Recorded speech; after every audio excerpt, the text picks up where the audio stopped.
लोकप्रिय सांसद स्वर्गीय चंद्रिका बाबू की आज पुण्यतिथि है। आज 13 सितंबर है, दिन मंगलवार। हमारे बीच में वरिष्ठ साहित्यकार और हमेशा राजनीतिक और सामाजिक मंचों पर अपनी अलग भूमिका निभाने वाले डॉक्टर जनार्दन राय हमारे बीच हैं। डॉक्टर जनार्दन राय से बात करते हैं कि बलिया की राजनीति में समाज की सेवा में चंद्रिका बाबू का क्या योगदान रहा। चंद्रिका बाबू कब से उन्होंने राजनीति शुरू की, एक छोटे से राजनीति पर एक बड़े सदन में पहुंचने का उन्होंने जो काम किया है, उस वक्त बलिया की राजनीति में चंद्रिका बाबू जब थे तो क्या उस समय क्या माहौल था। जी आइए बात करते हैं डॉक्टर जनार्दन राय जी से। जब उस समय जब सांसद चंद्रिका बाबू थे, उस समय का राजनीतिक माहौल क्या था? सर, कर्म ही व्यक्ति के व्यक्तित्व और उसके अस्तित्व को परिभाषित करता है। मैं समझता हूँ कि पद प्रतिष्ठा से दूर, बहुत दूर चंद्रिका बाबू हाशिए में पड़े हुए वे समाज सेवक थे जिनको कोई जाने न जाने। कर्म ही उनका अभिष्ट था। कर्म करते हुए और विशेष रूप से मुरली बाबू के पीछे कांग्रेस की अर्थवत्ता को समझते और उलझी गुत्थियों को सुलझाते हुए जीवन भर संघर्ष करते रहे। और वे जानते थे कि संघर्ष ही जीवन का लक्ष्य होना चाहिए।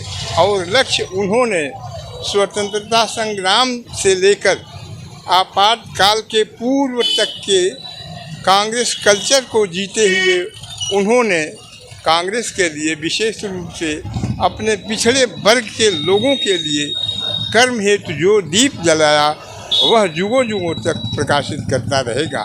सच है कि सब लोग अपने लिए जीते हैं, लेकिन दूसरों की देहरी पर दीप जलाने वाले चंद्रिका बाबू वे कांग्रेस के, विशेष रूप से गांधी के उन अनुयायियों में रहे जिन्होंने न केवल समाज के लिए वरन समाज के मुख्य धारा से पिछड़े हुए वनवासियों के लिए, दलितों के लिए बहुत कुछ किया।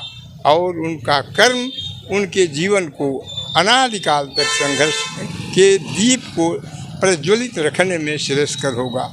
मैं समझ रहा हूँ कि उनके बच्चे भले ही उनकी स्मृतियों से दूर, बहुत दूर छिटक गए हैं, राजनीति की मुख्य धारा में नहीं हैं, तथापि उनके पद चिन्हों पर चलते हुए समाज के लिए, राष्ट्र के लिए और राष्ट्रीयता के लिए उनके बच्चे जो दीप जलाए रखे हैं वह बुझने न पाए।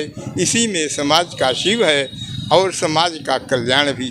मैं उनके स्मृतियों को नमन करते हुए आज जब हम काफ़ी पीछे छूट गए हैं प्रगति के शीर्ष नेतृत्व से भिन्न, फिर भी हम उनके स्मृतियों को नमन करते हैं, इसलिए कि उनका दीप बुझने न पाए और समाज को आलोक प्रदान करता रहे, यही मेरी शुभकामना है। डॉक्टर जनार्दन राय जी को आपने सुना, स्वर्गीय चंद्रिका बाबू के बारे में उन्होंने बताया। आज ज़रूरत है ऐसे महान व्यक्तित्व का जो उस वक्त बलिया के सांसद रहे और विकास के क्षेत्र में एक बेहतर काम करने का काम किया था उन्होंने। आज हम मिड्डी के उस जगह पर हैं SBI बैंक के पास जहां चंद्रिका बाबू की एक प्रतिमा लगी है। आज उनके पुण्यतिथि के अवसर पर लोग उन्हें माल्यार्पण कर रहे हैं, पुष्पांजलि अर्पित कर रहे हैं। और आज व्यापारी वर्ग, राजनीतिक वर्ग और सामाजिक वर्ग सभी लोग यहाँ मौजूद हैं और चंद्रिका बाबू को सच्ची श्रद्धांजलि अर्पित कर रहे हैं। मैं फिर मिलूँगा आपसे, तब तक के लिए इतना ही।